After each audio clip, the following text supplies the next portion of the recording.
Les joueurs vont commencer, hein. Ça devrait pas tarder. Ils ne veulent pas appuyer sur... Si, c'est parti. C'est donc parti. Entre Darren, Skin Rose et Pac-Man. Le Pac-Man de Yazagi qui a emporté donc le Wanted, récent et dernier Wanted Online. Et qui sera donc le second salopard. Non, c'est Yazagi. Non, c'est Yazagi. Yazagi. Jou a gagné 3-0, il a reset. Il menait 2-0 la GF et Yazagi l'a reset. Donc Yazagi est le deuxième des 8 salopards. D'accord. C'est donc qualifié. Et toi qui connais bien Darren, comment ça se passe le match-up? C'est assez ok en vrai de vrai. Genre limite, moi quand je joue contre Pac-Man, je préférais presque Darren que Lucario, tu vois. Ok. Pourtant Lucario se débrouille plutôt bien aussi contre Pac-Man, mais ouais, le match-up est ok. Je pense que c'est pas loin d'even. Pac-Man gagne peut-être de peu parce que c'est un meilleur personnage globalement. Ouais, ok. Tu vois le délire, mais le match-up est correct. Ok, je vois. Et pour l'instant, c'est vérifiable, même si on n'est qu'à 40 secondes de game, c'est totalement even. Yazagi qui se presse pas, de toute façon, qui sait que il gagne, voilà. Le close combat, il le gagne parce que de toute façon, il a la frame data d'un carapuce. Et ça. oh, ça fait être, ça aurait pu être rigolo, ça, cette petite tentative de tech chase. Et en plus, il n'y a pas tant de lag que ça au side B Pac-Man, donc ça peut être, tu vois, si le space bien et qu'il l'utilise bien, c'est pas si facile à punir ces tentatives de tech chase comme ça. Et on prend le large petit à petit du côté de Yazagi, voilà, doucement mais sûrement, double pari très intéressant, on va quand même réussir à trouver Sphère, on va pas réussir à follow sur grand chose si ce n'est ce grab. Maintenant il faut jouer le ledge trap. Ouais, il faut jouer le ledge trap et il y a surtout cette énorme épée du côté d'Esthédix, et forcément cette cloche qui va venir toucher son adversaire et donc confirme sur un smash, donc c'est qui confirme forcément, ça ne pardonne pas. Pour le match. Mais ouais. Il y a Darren qui a, selon moi, peut-être les meilleurs anti-airs du jeu, donc il va falloir essayer de jouer autour de ça, et je vois qu'il essaye déjà de le faire. Il essaye déjà d'anticiper un petit peu les sauts du côté du Yazagi, un tout petit lag peut-être. Mais ça a l'air d'aller, rien de grave effectivement, et il faut...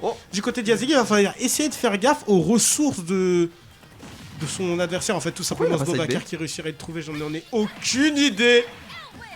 C'est chaud. Oh, il a fait retourner l'interaction, cela dit Yazagi là-dessus. Il a failli reverser le garde effectivement. Mais du côté de Yazagi, moi je disais qu'il va falloir essayer de faire gaffe aux ressources de son adversaire. C'est-à-dire qu'il va falloir regarder en bas à gauche de l'écran et regarder les ressources de Darren parce que c'est très important. Il faut absolument jouer autour en fait.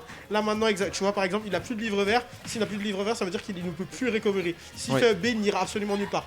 Mais peu de cooldown sur ce B, donc le livre est de retour. Mais voilà, faut faire gaffe à ces choses-là. Te dire qu'une fois qu'il a plus l'épée, c'est à ce moment-là que tu peux avancer. Parce que quand il a pas l'épée, il peut pas te taper. Enfin, il a la grosse sword, mais les hitbox sont toutes petites, ça fait pas énormément de dégâts. Alors que là. Et tout plein de choses comme ça, tu vois. Mais en tout cas, une stock d'avance pour Yazagi qui va devoir faire face à un seul trap Arcfire, forcément, qui va connecter belle SDI du côté de Yazagi. Ça qui lui permettra de survivre. Ouais, c'est pas comme Ness, tu peux le SDI vraiment. Ok. Et ça change beaucoup de choses. Le taureau peut-être en trap. Et oui, forcément, le taureau qui va venir toucher sa cible, faire mouche et prendre cette stock du côté de STDX. En fait, bien ça par contre. Je sais pas ce qu'il a attendu Yazagi là-dessus parce qu'il a vu l'animation partir du taureau. Parce qu'il a get up au moment du taureau. Mais je sais pas ce qu'il attendait comme hitbox pour qu'il ait fait juste une normale get up comme ça. Quoi qu'il en soit, on a perdu la stock de manière plutôt stylée par ailleurs, mais on est quand même en retard. On est quand même en retard et on continue à gratter, on continue à être relativement en confiance du côté de Yazagi. On va même réussir à trouver ce vraiment bien. Celle-là elle est très très bien et c'est très important d'avoir réussi à récupérer cette clé, sinon c'était la stock qui partait pardon. Et là on va réussir à revenir sur le terrain. Mais pour combien de temps on tente encore une fois un projectile dans le grab, dans le shield pardon, ça ne passera pas. Et là encore une fois, Yazagi, une fois n'est pas coutume, qui va se retrouver en ledge trap. Ouais, Yazagi qui va se retrouver en ledge trap, mais on voit qu'Astedix connaît le match-up quand même. Hein. Ça fait. Tout à l'heure, il vient d'attraper la clé, cette fois-ci, il a attrapé la cloche.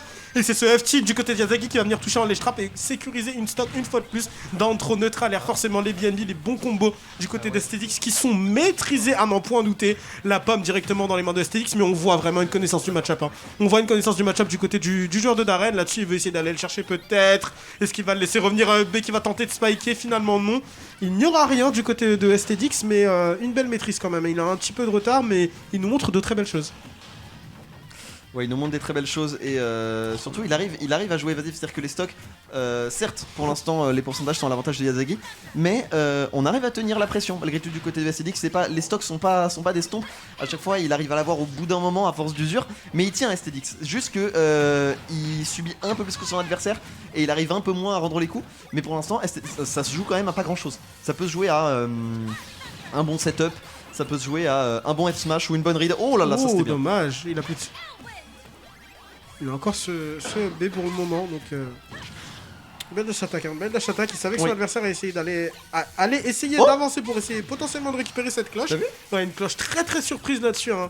Yazagi qui a tenté de jouer un mauvais tour à son adversaire. Il a bien stall off stage. J'ai réussi à revenir tranquillement.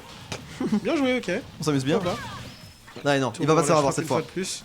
Ouais, les deux qui ont évité le piège de l'autre. Hein. Ouais. D'abord le Backfire Tauron et ensuite la clé. Ouh, cette tech chase.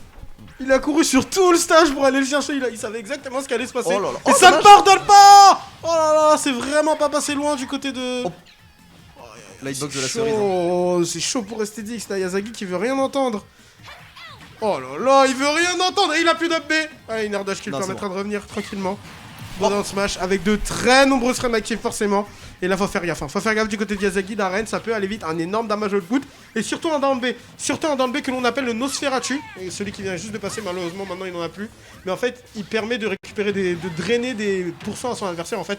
Et puis, il y a un écart de pourcent entre les deux. Plus Darren va se soigner. Là, Oh, la bien. pomme.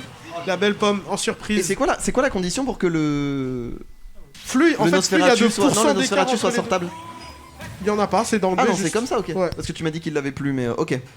Bah, il a terminé le livre en fait, il l'a trop utilisé, il a jeté le livre. Donc il en Ok, avait donc plus, c'est dépendant après, du il doit livre. attendre le cooldown, ouais. Ok, ouais, c'est ça, le donc c'est en down B, fonction hein. du cooldown du livre. Ouais, c'est Ok. c'est un peu comme un art de chute, tu vois. Il y a un coup, il l'utilise et après il y a un cooldown. Comme quoi on en apprend tous les jours. Mais De rien perso un petit c'est vrai peu que cette... sombre. N'empêche que là, je voulais revenir moi sur le setup de Yazagi, où en fait, il lance la pomme dans l'animation. La pomme est rouge dans l'animation de l'hydrant. Dans l'animation de l'hydrant rouge. Je suis Et du relativement- coup, tes yeux sont concentrés sur l'hydrant, ce qui est logique. Ouais. En soi, puisque bah, t'es contre Pac-Man. Ouais. Mais ce qui est une raison suffisante en soi. Et il lance la pomme et il n'y a pas eu de réaction parce qu'il s'y attendait pas. Ouais, Et regardez c'est vraiment, l'hydrant il qui faut était vraiment en train tricard de parce que sinon c'est pas rebondir. facile. Hein. Je suis assez d'accord. L'avantage, c'est que ça surprend de fou. Parce Bah ouais. que le fruit, tu le tiens dans la main, du coup, il sort plus rapidement. Et la trajectoire de la pomme est infâme. Genre, si tu t'y attends pas, bah jamais tout le temps tu te le prends. C'est une vraie feinte. Hein. Vous vous rendez compte à quel point les Pac-Man ils ont taffé leur surprise, c'est-à-dire qu'ils en sont jusqu'à te faire jouer sur tes 5 sens, tu vois. La prochaine étape, c'est ces setups ils vont avoir un goût différent, tu vois. Genre non, c'est trop différent. Les main Pac-Man ils sont trop dans le futur pour nous. Et Yazagi, il est peut-être pas dans le futur pour l'instant, mais il est pas loin de ce top 8. Pas loin de ce top 8, effectivement, on le rappelle que c'est du top 8 qualifier. STDX qui en est arrivé jusque là, donc j'ai pas vu sa run, j'ai pas étudié son bracket, mais s'il est là, c'est pas pour rien, je pense qu'il a dû abattre quelques têtes lui aussi. Et il nous montre de belles choses, hein. On le disait, la game d'avant qui était lente, on le disait, Yazagi a réussi à avoir son adversaire à l'usure, mais franchement, STDX nous avait montré de très belles choses. Bah, c'est vrai qu'il nous a montré des belles choses et il continue la Miyazaki. Oh là là, et oui, ne pas DI-in, ne pas se reposer quand on est dans les strings de combo de Pac-Man. Il a toujours un mix-up potentiel. Là, c'était le forward smash et ça a mis beaucoup de pourcents. C'était presque une stock. Et on va pouvoir continuer. On n'a toujours pas touché Sledge, on n'a toujours pas réussi à reprendre le neutral. Et même quand on arrive à le reprendre, on prend une orange et c'est reparti pour un tour. C'est reparti pour un tour, effectivement. Là, l'épée d'éclair qui est de. Oh, Oula. Quoi? J'ai rien compris à ce qui vient de se passer! la même. Je pleure! Est-ce que vous pouvez nous le clipper s'il vous plaît? On aimerait bien le revoir Je sais celui-là. pas comment Pac-Man meurt et pas. Pour moi, c'était Darren qui était morte en fait. Je crois qu'elle l'a eu sur les dernières. Elle l'a eu avec le premier up B sur les dernières frames non invincibles du up B de Pac-Man. Et il a pris le stage et elle est remontée. Ouais, je vais comprendre. Parce que lui s'est fait stage spike, c'est sûr, il a pris le stage, mais avec Ouais, le bah coup, oui. ça lui aura permis de revenir.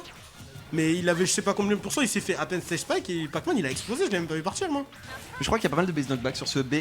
Mais bon, Yazaki qui a quand même trouvé la réponse hein, avec Il y a cette clé. moyen qu'il se soit. Je sais pas.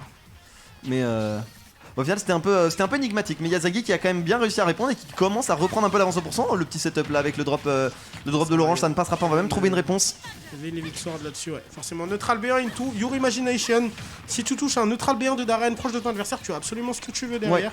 C'est un petit peu le futur de ce personnage, c'est un petit peu ce que les mains Darren essayent de taffer, lab et ouais. d'optimiser. Cette clé qui va aller très très vite à mi-distance, qui n'est donc pas réactable forcément. Ouais, et là, faut se servir de la Levin Sword. Il faut se servir de la Levin Sword, il faut empêcher Yazagi Maintenant qu'elle d'approcher est là, par ouais. les airs exactement un père peut-être. Il faut, voilà, il faut mettre de la pression sur l'adversaire, il faut pas le laisser poser son jeu de projectile. Dommage. Oh, ouais, dommage. C'était bien pensé. Ouais, c'est bien, on essaye d'utiliser les scaling. frames actives, même derrière. On s'y attend pas hein, dans le smash. En fait, on le confond avec le forward smash quand on connaît pas. Oh, dommage, il y avait peut-être quelque chose là, peut-être un EPR avant d'utiliser le aussi, EB. ouais. Je pense qu'on s'attendait pas à ça en fait. Je pense qu'on a un peu réagi. On a EB en mémoire musculaire.